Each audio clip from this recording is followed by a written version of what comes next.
This week, a couple points that really come to mind and some aha moments.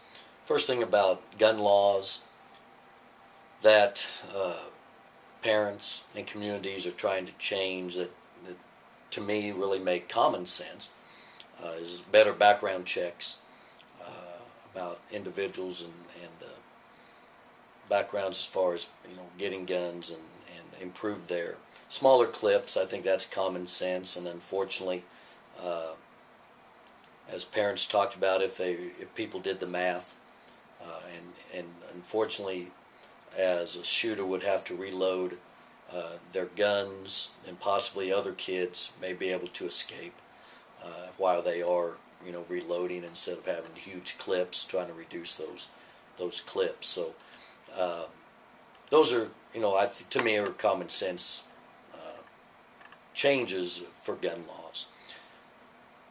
Also, the 10 lessons this week learned from the shootings, just kind of reviewing some of those and ones that really come to mind.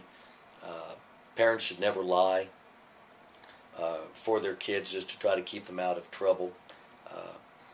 And certainly parents should always pay attention to schools if they bring up concerns if over their son's behavior. Those should never be overlooked. They should always be taken serious. Eliminating easy access to guns and weapons in homes. Obviously, if a student wants to get a gun, they'll be able to find one from a friend or maybe a grandparent. But easy access has to be eliminated. One that I thought brings up added arguments is to assume that every threat is a serious one until proven not true. One thing that schools cannot always do is evacuate an entire high school every time we have a bomb threat. Here at Hutch High, I remember the days that we've had in the last 20 years bomb threats early on, 15, 18 years ago, that everyone we had, we evacuated and would go across the street to the sports arena. And so you just can't do that every single time. Also, encouraging people to be honest, that anyone can stop a school shooting, and that punishment is not always prevention, that individuals can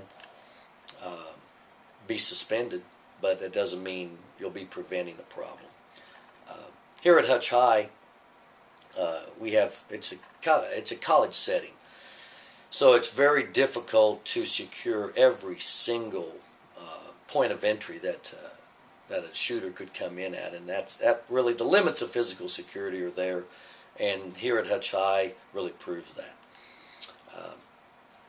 Most importantly, though, there has to be areas of open communication.